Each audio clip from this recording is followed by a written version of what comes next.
Vamos a continuar con el estudio en el libro de Jonás. Vamos a hacer una pequeña lectura. Nuestro tema de hoy no lo voy a apuntar en el pizarrón, pero es Jonás y la soberanía de Dios. Empezamos en el capítulo 3, versículo 4. Y comenzó Jonás a entrar por la ciudad camino de un día y predicaba diciendo: de aquí a 40 días Nínive será destruida. Y los hombres de Nínive creyeron a Dios y proclamaron ayuno. Aquí donde dice creyeron a Dios es notable, ¿no? Porque no dice que creyeron a Jonás. O sea que entendían que Dios estaba hablándoles por medio de Jonás. Y proclamaron ayuno y se vistieron de cilicio desde el mayor hasta el menor de ellos. Y llegó la noticia hasta el rey de Nínive, y se levantó de su silla, se despojó de su vestido y se cubrió de cilicio y se sentó sobre ceniza. E hizo proclamar y anunciar en Nínive por mandato del rey y de sus grandes, diciendo: hombres y animales, bueyes y ovejas no gusten cosa alguna, no se les dé alimento ni beban agua, sino cúbranse de cilicio, hombres y animales, y clamen a Dios fuertemente, y conviértanse cada uno de su mal camino, de la rapiña que hay en sus manos. Aquí se está incluyendo él.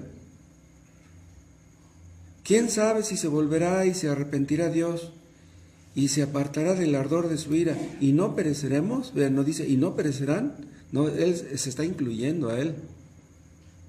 Y vio Dios lo que hicieron, que se convirtieron de su mal camino y se arrepintió del mal que había dicho que les haría, y no lo hizo. Padre, gracias, bendito sea tu nombre. Te alabamos por Cristo, porque podemos reunirnos para estudiar tu palabra. Santifica tu iglesia, perfecciona tu obra que has empezado en nosotros, a través del poder de tu Espíritu Santo, aplicando tu verdad a nuestro corazón. Que así sea, Padre, con los que estamos aquí, con los que escuchan en casa. Que tu nombre sea glorificado con los resultados de todo esto. Por Cristo te lo pedimos. Amén.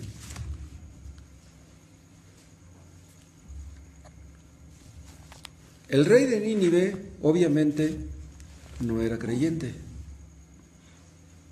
Pero cuando escuchó la predicación de Jonás, si a esto se le puede llamar predicación, porque lo único que les dijo fue que iban a ser destruidos, él reaccionó correctamente, como debiera reaccionar todo inconverso cuando escucha la palabra de Dios. Él reconoció que delante de Dios no tenía méritos. Porque vean cómo dice en el 9, ¿quién sabe si se volverá y se arrepentirá Dios y se apartará del ardor de su ira y no pereceremos? O sea, el rey de Nínive entendía que Dios estaba en todo su derecho de destruirlos y que podía destruirlos. Él reconoció que Dios no estaba obligado a perdonarlos, Dios no estaba obligado a salvarlos. Él entendió lo que Jonás no quería entender. Él entendió que la salvación pertenece a Jehová. Y esta frase, la salvación pertenece a Jehová, es un reconocimiento de los reconocimiento de la soberanía de Dios. Esa frase la dijo Jonás: la salvación pertenece a Jehová. Bueno, él entendía que Dios es soberano, pero no quería reconocerlo. ¿Cómo es posible que mejor lo reconoció el rey de Nínive? El rey de Nínive entendió que Dios tenía la prerrogativa de tener misericordia. Si Él quiere, puede perdonarnos y salvarnos. O sea, el rey de Nínive creía que la salvación pertenece a Jehová, lo que no quería creer precisamente Jonás. ¿Se acuerdan ustedes cómo Dios dice en Romanos 9, hablando Dios, dice: yo tendré misericordia del que tendré misericordia. O sea, Dios está diciendo, yo no estoy obligado a tener misericordia de nadie. Todos como pecadores merecen la muerte, pero yo voy a tener misericordia del que yo quiera. Eso está en Romanos 9. Y ese capítulo habla de la predestinación, habla de la elección. Pero estas doctrinas a muchas personas no les gustan. Personas que dicen ser cristianas. Dicen, ¿cómo es posible que Dios tenga misericordia de unos y no de otros? ¿Cómo es posible que Dios escoja a unos para salvación y a otros no? Eso es injusto. Díganme, si Dios quería salvar a los de Nínive, ¿era injusto? Jonás creía que si Dios debería de salvar a alguien, tendría que salvar a los judíos, puesto que eran el pueblo de Dios. Entonces, Jonás pensaba, ¿cómo es posible que Dios quiera salvar a gente de Nínive y no quiere salvar a los judíos? Pero Dios estaba obligado a salvar a los judíos y no a los de Nínive. Vean, Dios no está obligado a salvar a nadie. En realidad, Dios no está obligado a nada. Nosotros quisiéramos que Dios nos bendijera. ¿Dios está obligado a bendecirnos?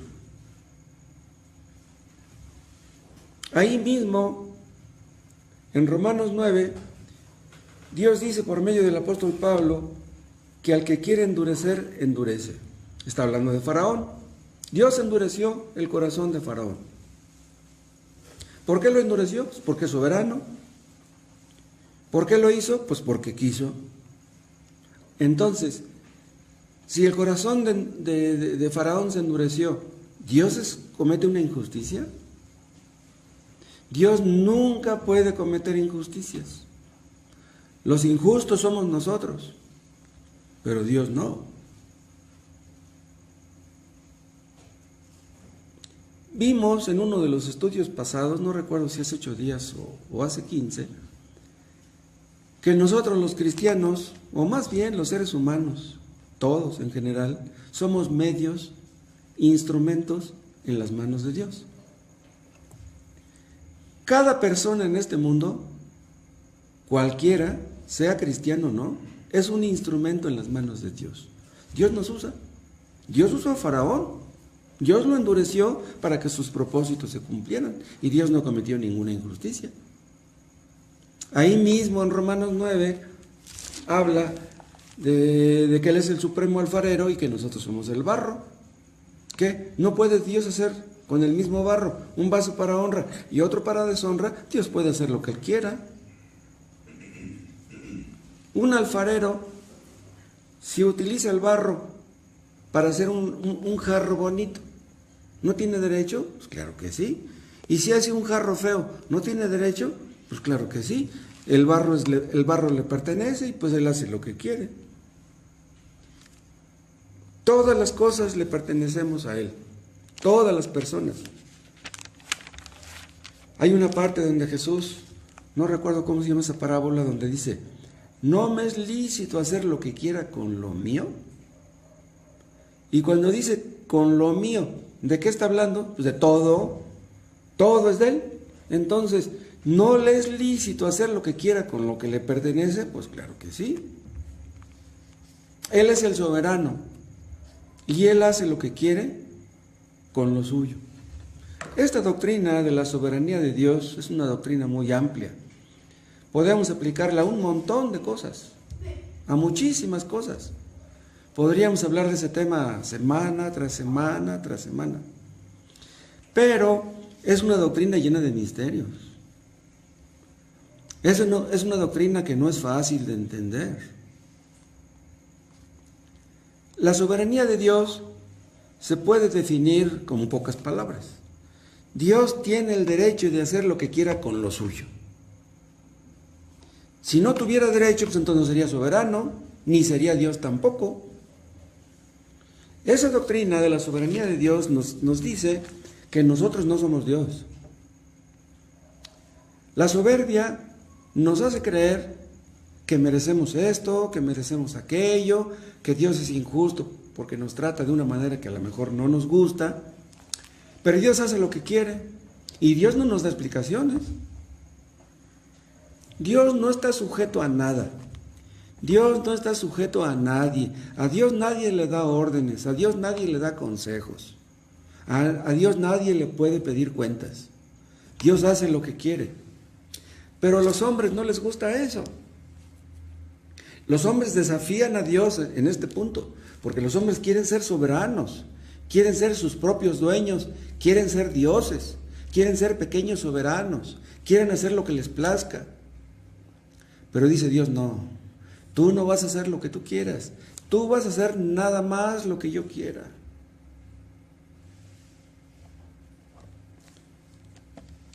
Existen algunas iglesias, demasiadas desgraciadamente, donde le hacen creer a la gente que pueden hacer que Dios cambie su voluntad. ¿Nosotros podemos hacer que Dios cambie su voluntad? Señor, tú tienes que darme esto. Yo necesito un carro, tienes que dármelo. Necesito una pareja, tú tienes que dármela. Necesito trabajo, necesito salud, necesito mucho dinero, tienes que dármelo. No, Dios no está obligado a darnos nada.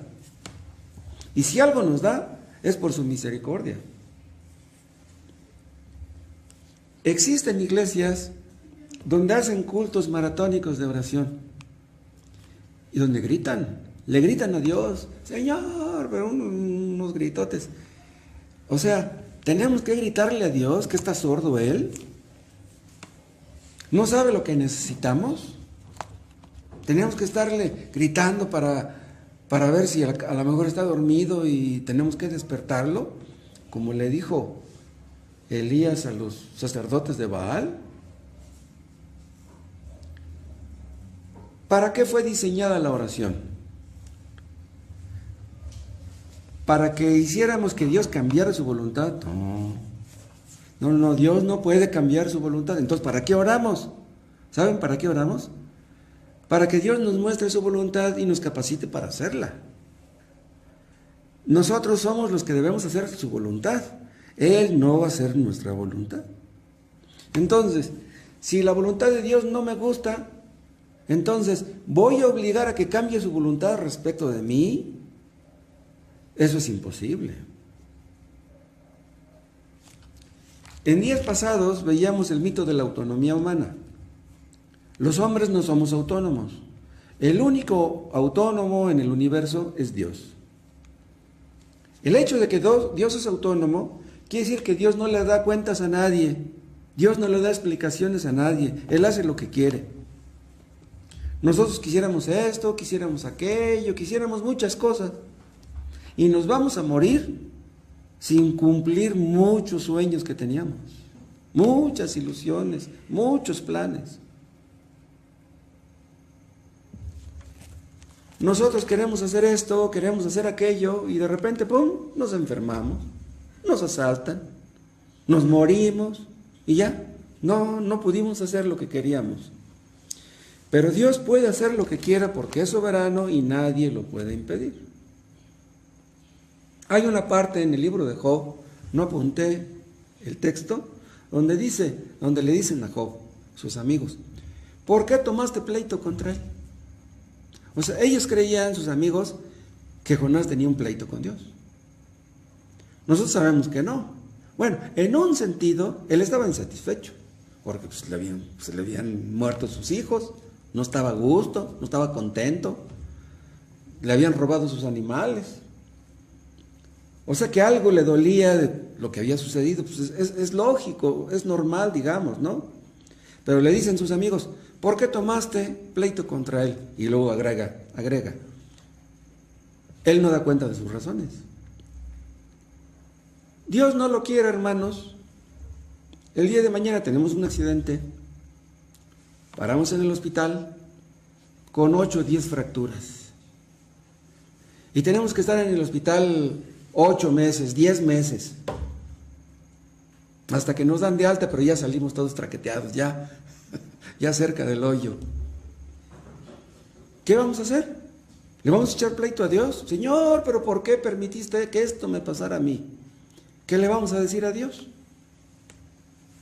Nosotros en una situación así, quisiéramos que Dios nos diera explicaciones, y Dios nunca le da explicaciones a nadie.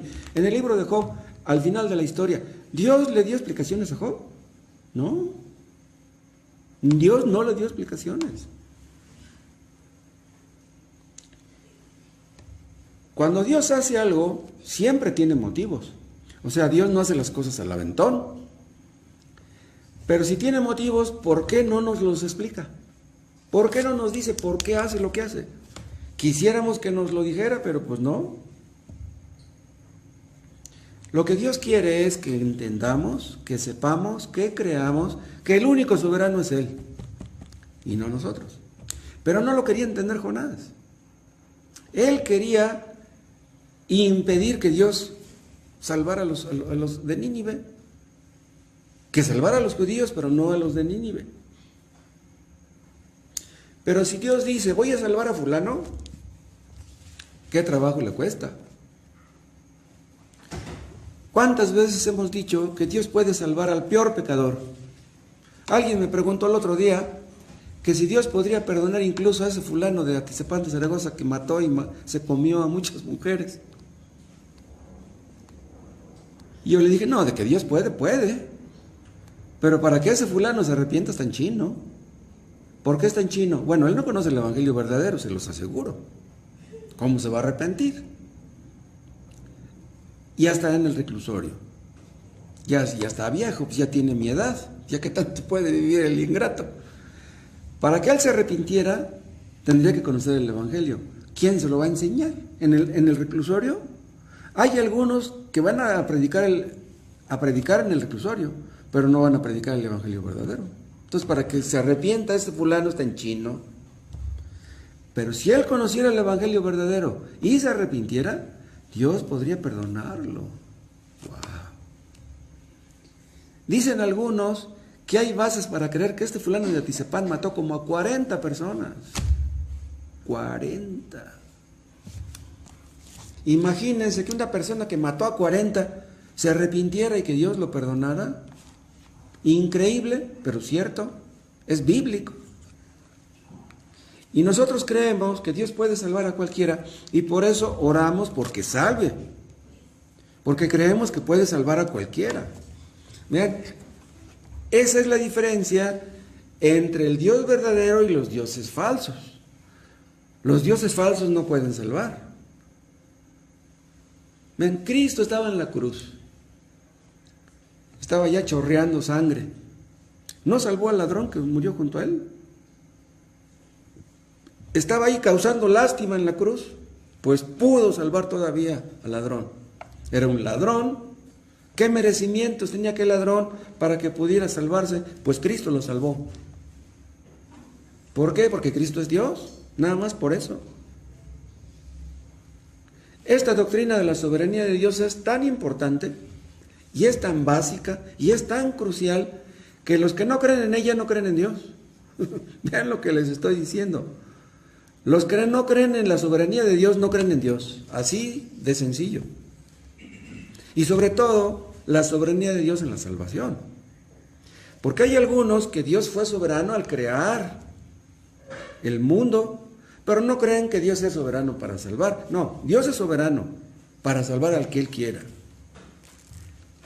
Jonás estaba dispuesto a aceptar la soberanía de Dios en la salvación del judío, pero no estaba dispuesto a creer en la salvación de Jehová en los de Nínive. Nosotros que creemos en esta doctrina entendemos lo importante y gloriosa que es. ¿Por qué? Creyendo en la soberanía de Dios tenemos paz, tenemos gozo, tenemos confianza, tenemos esperanza.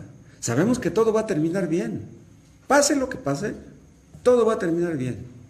Aun si nos matan, si el día de mañana por ser cristianos nos matan, todas las cosas van a terminar bien. Vamos a ir al cielo.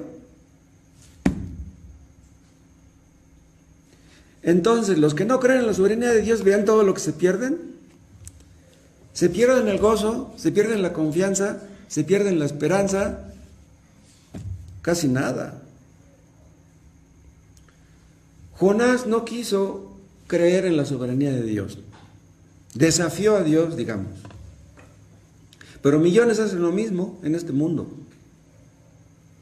Y eso viene desde Satanás. Satanás cuestionó la soberanía de Dios en el Edén. Esa es la antigua controversia. Satanás le dijo a Adán y Eva, Dios no tiene derecho. ¿Cómo les prohíbe que coman el fruto, ese fruto prohibido? Pero la soberanía de Dios todo lo abarca. Si Dios no fuera soberano sobre todo y sobre todos, entonces no podría ser Dios. Dios es soberano en las cosas grandes, como los terremotos, como los tsunamis. Dios ocasiona eso. Sobre las guerras, todas las guerras, Dios ha querido que haya guerras. Dios ha querido que haya terremotos. Pero también en las cosas pequeñas. Supongamos que se te pierde un billete de 500. Pues qué gran cosa son 500 pesos. Los andas busca y no los encuentras. Y casi era todo tu capital. Te va a doler en el alma perder ese billete. Ya, ¿para qué le haces el cuento? Dios quiso que se te perdiera, hombre. Sí, pues haces bien en buscarlo. No lo encontraste, pues ya ni modo. Pero si tú entiendes que se te perdió ese billete porque Dios quiso que se te perdiera, bendito sea Dios. Para mí es más importante tú, Señor, eres más importante tú que 500 mugres pesos. La soberanía de Dios todo lo abarca, las cosas grandes y las pequeñas. Dios es soberano sobre la naturaleza. ¿Por qué se levantó una tempestad cuando Jonás iba rumbo a Tarsis? Porque Dios controla la naturaleza. ¿Por qué se calmó la tempestad cuando echaron a Jonás en el mar? Pues porque Dios quiso, porque Él es soberano sobre el mar. ¿Y por qué fue el gran pez y lo tragó? Pues porque Dios lo mandó, porque Dios es soberano sobre los grandes peces. ¿Y por qué fue a vomitarlo en la playa? Pues por lo mismo. Su soberanía no tiene límites.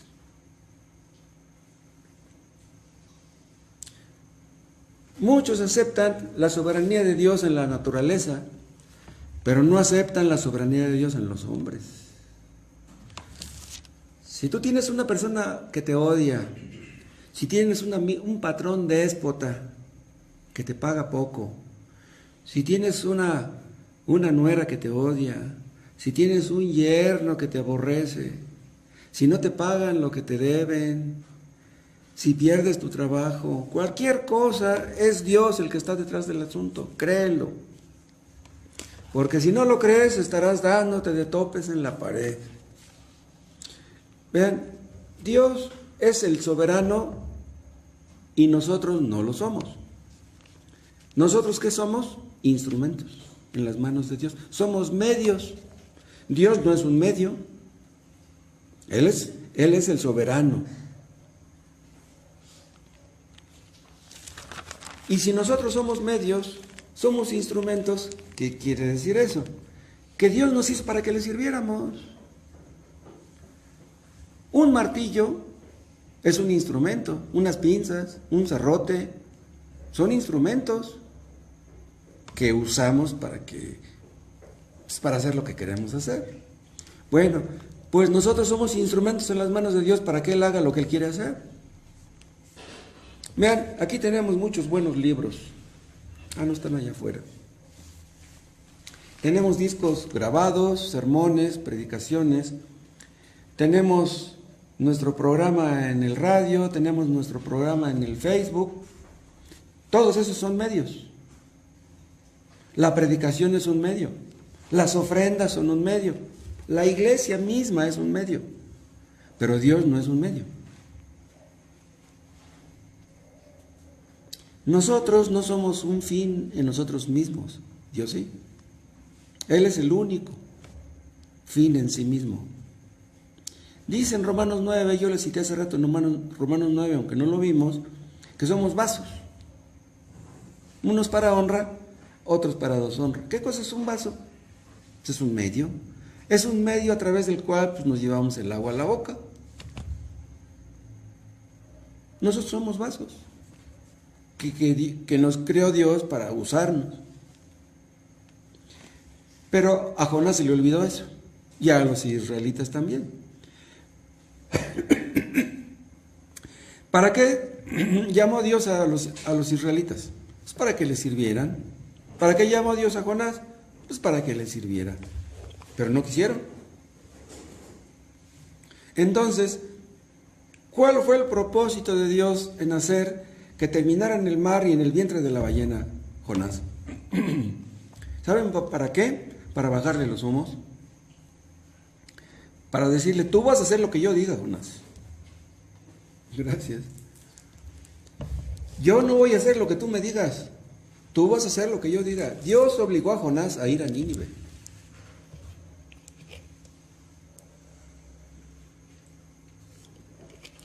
¿Saben una cosa, hermanos? Si nosotros entendemos, reconocemos, creemos, aceptamos que somos medios, entonces la soberbia no nos queda. Eso nos humilla hasta el polvo. Señor, ¿qué quieres que haga? ¿Para qué me salvaste? ¿Para qué me llamaste? ¿Qué debo hacer? ¿Cuál es tu voluntad para mí? Yo debo hacerla, quiero hacerla. Si como miembros de la iglesia creemos ser fines, vamos a hacer un berrinche si no nos toman en cuenta. ¿Y por qué a mí no me han invitado? ¿Por qué a mí no me invitan a predicar? ¿Por qué a mí no me ponen a enseñar en la escuela dominical? ¿Por qué no me reconocen? Yo soy importante, yo soy inteligente.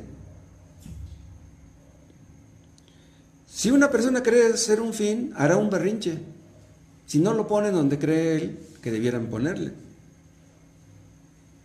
Hay pastores que hacen un berrinche si no los toman en cuenta. Hay pastores que hacen un berrinche si no los saluda la gente, si no los alaban, si no los felicitan. Son pastores que buscan aplauso, que buscan fama, reconocimiento. Pero tenemos que tenemos que creer, tenemos que aceptar que somos criaturas, somos medios y Él nos usará como Él quiera. Nosotros no somos el centro es Él. Una persona que no quiere aceptar ser un medio, que quiere ser el centro, ¿en qué piensa? Lo importante es mi casa, lo importante es tener un título, lo importante es mi carrera, lo importante es que yo me case. Eso es lo importante. No, eso no es lo importante. Lo importante es Dios. Imagínense que un hombre tiene un coche muy bonito y que lo ve como un fin en sí mismo. ¿Qué cosa es un coche? Es un medio de transporte. Un coche no puede ser un fin en sí mismo, porque si yo veo que tengo un carrazo y veo que es un fin en sí mismo, no quiero que ni me lo toquen, no, ni se suban en él, me vas a ensuciarle la vestidura. No, ni creas que te presto las llaves, no. Entonces estás idolatrando tu coche, ya no es un medio, entonces ya es un fin en sí mismo. Los coches son medios de transporte sofisticados, porque hace muchos años los medios de transporte eran los burros, los caballos, los camellos, las mulas. Hubo un millonario, hace muchos años, un millonario necio, que al morirse, vean, tenía un Cadillac, pero de super lujo, que quiso que lo enterraran, se murió, y quiso que lo enterraran junto con su Cadillac. Imagínense qué loco estaba ese hombre. Es posible que una persona quiera que Dios sea un medio para servir a sus intereses. ¿Vamos a manipular a Dios? ¿Vamos a usar a Dios para que nos cumpla nuestros caprichos? Hay iglesias falsas donde dicen, Dios no puede querer que seas pobre. No, Dios quiere que seas rico. Le hacen creer a la gente que valen mucho. No, Dios quiere que tú seas rico. Lo que quieren es que den mucho diezmo para que la iglesia tenga mucho dinero y sus propósitos se cumplan, no los de Dios. O sea, creen que la iglesia es un fin en sí misma. Los idólatras convierten cualquier medio en un fin. Es mi ministerio, mi cuenta en el banco, mi carro, mi título. A mí me tienen que respetar. Yo valgo mucho. Hay pastores tan necios que son capaces de decirle a la gente, y al que no le guste lo que yo predico, la puerta está muy ancha, se puede ir.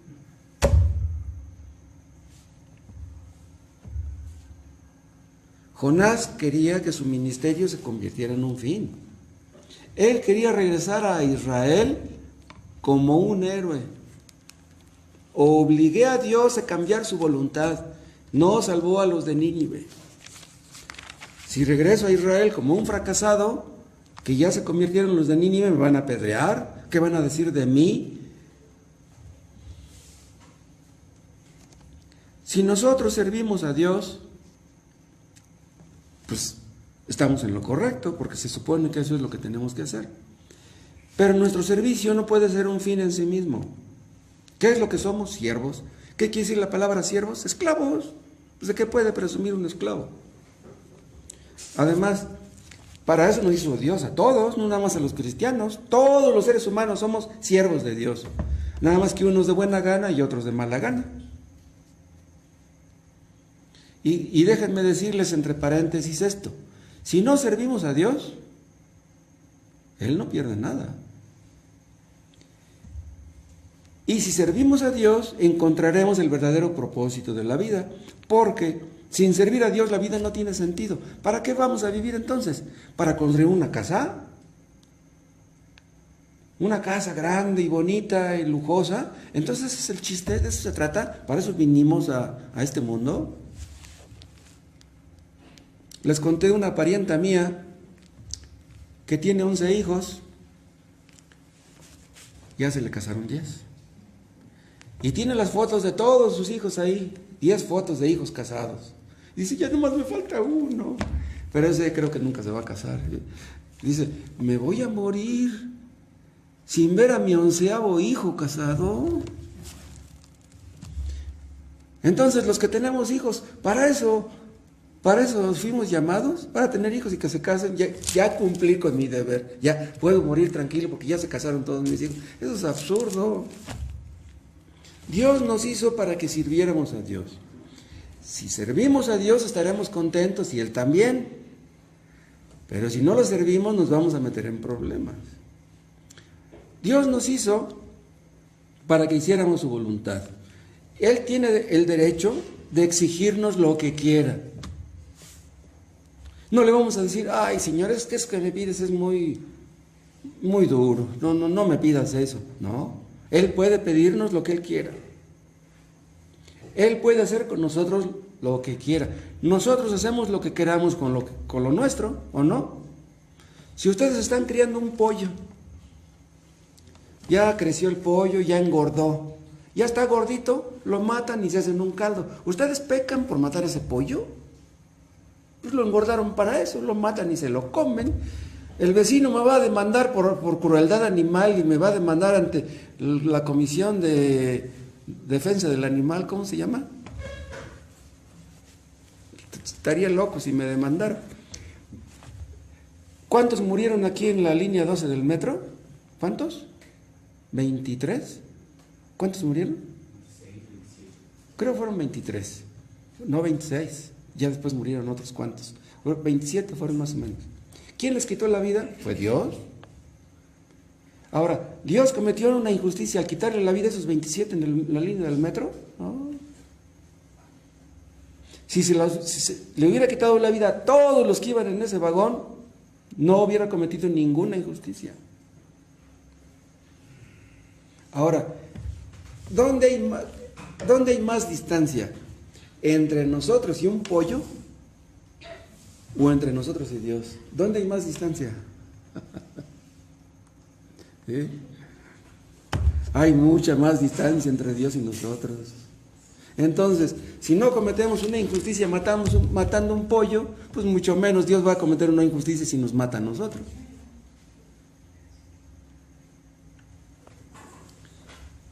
Cuando se le murieron sus 10 hijos a Job, ¿qué dijo? Jehová dio, Jehová quitó. Dios me dio mis 10 hijos, Dios me los quitó. Ahora, si Dios nos dio a hijos a nosotros, puede quitárnoslos también, si Él quiere. Si quiso darme hijos, fue porque quiso. Y si me los quita, es porque Él quiere. Él sabe por qué hace lo que hace. Que no se nos olvide, hermanos, que todo lo que tenemos es prestado. Dios nos prestó la vida y nos la va a quitar cuando quiera. Hay niños pequeñitos que mueren a los 2, 3 años. Qué terrible ha de ser eso. Porque si un niño muere acabando de nacer, bueno, pues ya se murió mi hijito, pues pobrecito. Pero yo estoy seguro que duele más la muerte de un niño de 2, 3 años. Porque ya está uno bien encariñado con ese niñito. Y con el otro, pues todavía nos encariñaba uno. Si Dios nos quita la vida, le quita la vida a un hijo nuestro de 3 años, de 4, 5 años, ¿comete Dios una injusticia?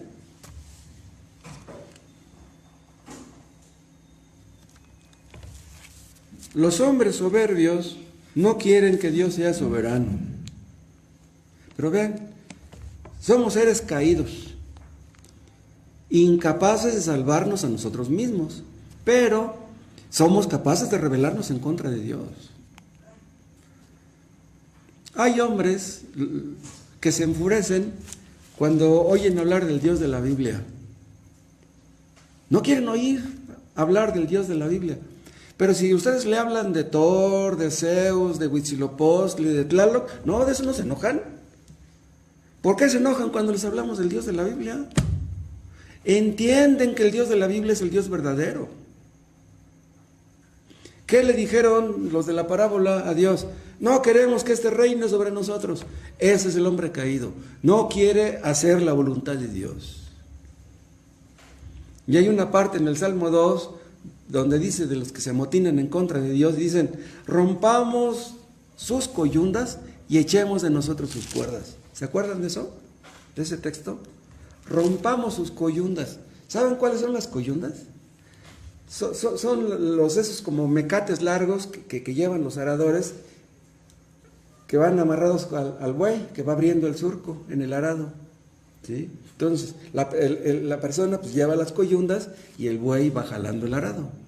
Entonces, dicen esos hombres, rompamos sus coyundas. ¿Qué quiere decir? No queremos servir a Dios. Dios nos hizo para que le sirviéramos, dicen los hombres, no queremos servirle. Y hazle como quieras, Dios, no te vamos a servir. Que otros sean medios, yo no quiero ser medio. ¿Entienden ustedes por qué pide Dios al hombre que se arrepienta? El hombre por naturaleza no quiere hacer la voluntad de Dios, quiere hacer la suya propia. Por eso tienes que cambiar de opinión, tienes que arrepentirte de tus pecados. Arrepentirte significa que tienes que reconocer que tú no eres Dios, no eres el dueño de ti mismo. Tienes que reconocer que Dios te creó para que le sirvieras y para que le obedecieras. Él tiene todo el derecho de exigir que te arrepientas. Entrégate a Él, Él te hizo. Tú no te hiciste solo, Dios te hizo. Entrégate a Él, Él es tu dueño y Él hará contigo lo que quiera. Dije yo que esta es la controversia de siglos, desde Adán, desde Satanás. Pero en esta controversia Dios no puede ser derrotado, a Dios no le puedes ganar. ¿No quieres servir a Dios? No le sirvas. ¿No quieres obedecerle? No le obedezcas, a ver quién pierde. ¿No quieres dejar tu pecado? No lo dejes. ¿Saben ustedes para quién está preparado el infierno? Para los que no quieren servirle. El infierno Dios lo tiene preparado para demostrarnos que Él no puede ceder. ¿No quieres ceder tú? ¿No quieres obedecerme? No me obedezcas. Él no va a ceder. Todos los que quieren ser dioses, todos los que quieren ser pequeños dioses, irán al infierno.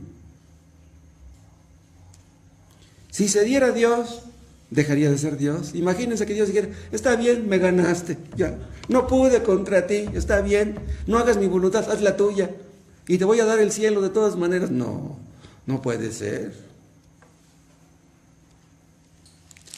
Y otra cosa, nos conviene que Dios sea soberano, porque si no fuera soberano, nadie se salvaría. Si la salvación estuviera en las manos de los hombres, nadie se salvaría. Dios hará lo que Él quiera y no lo que nosotros queramos. Y todos aquellos que no se quieren sujetar a un Dios soberano van a ser reducidos a la impotencia absoluta, al tormento, a la condenación, al lloro y al crujir de dientes para siempre.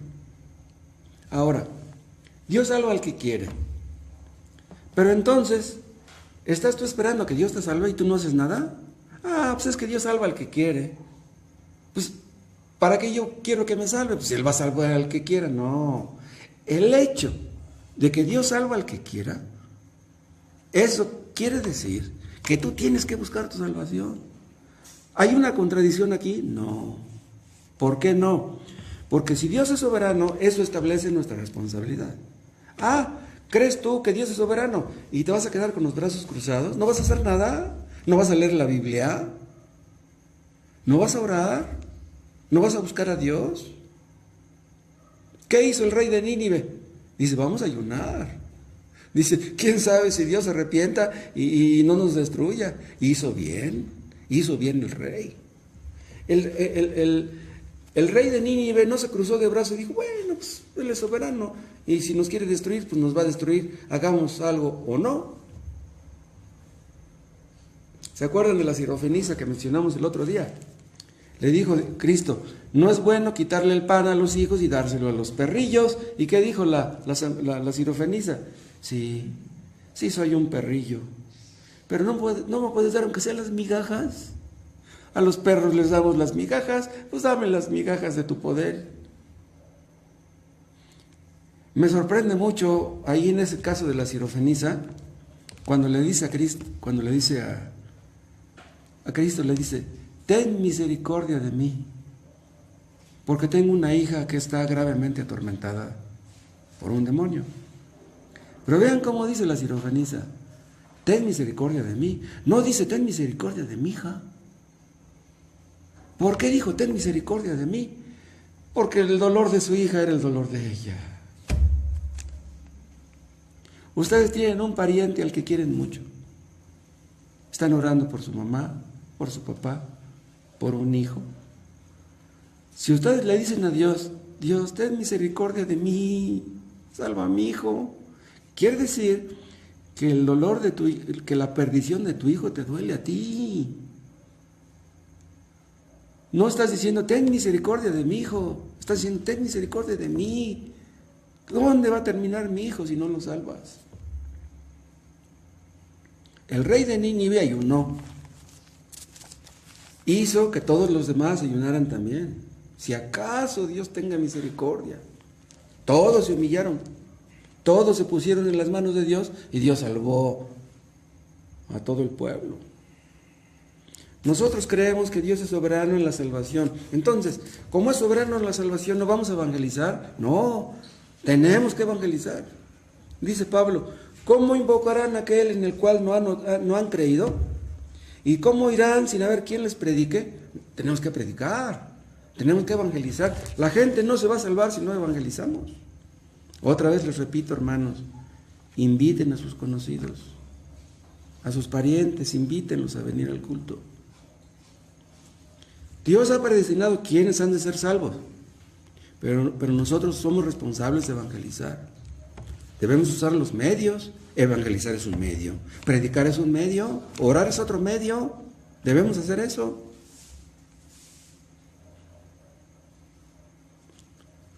Dios es soberano, pero Jonás es responsable. Si no evangelizamos, nadie se salvará. Pero es increíble que Dios quiera utilizarnos a nosotros para que otros puedan ser salvos. Qué gusto nos dará si Dios nos usa, aunque sea para la salvación de uno. Hay madres que han llegado a tener 10 hijos, 15. Pues los quiere a todos, son sus hijos, le costaron todos sus hijos. Pero una madre que nomás tiene uno, Su amor es diferente al que tiene 10. No, tiene uno. ¿Cuánto quiere ese solo hijo? Si ustedes nomás llegan a tener un hijo, uno que sea salvo por medio de ustedes, ¿cómo van a querer ese hijito? Ahora déjenme decirles a ustedes que no son salvos, a ustedes que no se han arrepentido. Si ustedes creen de veras que Dios es soberano y que salva a los que quieren, a los que quieren, no se queden con los brazos cruzados. No, ustedes están obligados a leer. Busquen a Dios, porque si no lo buscan, no lo van a encontrar. El reino de los cielos se hace violencia y los violentos lo arrebatan. O sea, los violentos son los que quieren la salvación a costa de lo que sea. Los que valoran la salvación. Pero si ustedes están ahí en su casa viendo el partido, no, pues ¿para qué voy al culto? Si va a jugar mi equipo favorito. No, pues ¿para qué voy al culto? Mejor no voy al cine con mis hijos. No, entonces no quieres ser salvo.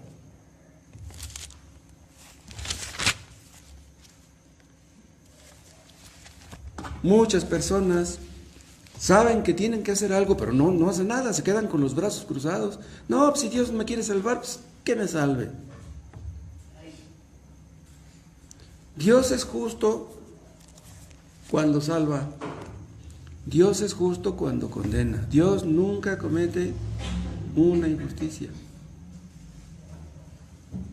Si una persona llega a ser salva, es por la bondad de Dios. Y déjenme decirles algo, si ustedes están escuchando el Evangelio hoy, es porque Dios es bueno. Muchos murieron sin conocer el Evangelio. Personas que me escuchan aquí, que están escuchando en casa, si ustedes conocen el Evangelio verdadero, es porque Dios es bueno. Muchos están en iglesias donde les predican puras mentiras. En serio. Hoy, el Evangelio verdadero es conocido por muchas personas en México. Muchísimos lo conocen. Pero hace 100 años, hace 150 años, ¿quién lo conocía? Hace 150 años el Evangelio verdadero no era conocido en México. Cuando llegaron los españoles, ¿qué trajeron? Un evangelio falso. ¿Cuántos vivieron en la Edad Media en México que no conocieron a Cristo? Que no fueron salvos. ¿En dónde están ahora? Pobres. Pero Dios ha sido bueno al mostrarnos su salvación por gracia a nosotros. Que Dios nos ayude a transmitir ese evangelio para que muchos sean salvos también. Dios corrigió a Jonás, no quería ir. Le dio otra oportunidad. ¿Por qué? Pues porque es bueno. ¿Por qué preparó el gran pez para que se lo tragara? Pues porque Dios es bueno. ¿Por qué ordenó que lo vomitara en la playa? Pues porque Dios es bueno. ¿Por qué tantos fueron salvos en Nínive? Pues porque Dios es bueno. Dios les advirtió a los de Nínive que los iba a destruir. El hecho de que Dios nos advierta, pues es su misericordia y su bondad. Él no está obligado a advertirnos. Dios no está obligado a salvar a nadie. Otra vez les advertimos del peligro, ustedes que no son salvos, ustedes que no son cristianos, ustedes que no aman a Dios. Recapaciten, reflexionen, vengan a Cristo, arrepiéntanse, Dios los perdonará, los recibirá con los brazos abiertos, y cuando ustedes sean recibidos por Cristo, no podrán creerlo. No dejen de orar, no dejen de leer la palabra de Dios, no dejen de venir a escuchar la palabra. ¿Quién sabe si Dios quiera salvarlos? Gracias, Padre, por tu palabra. Tú eres misericordioso. Salvaste antes, salva ahora. Eras todopoderoso antes, sigue siéndolo ahora. Tú no tienes limitaciones, tu poder no se ha acabado, tú eres el mismo. Gracias, porque tú no cambias, porque eres fiel, porque no mientes. En el nombre de Jesús, amén.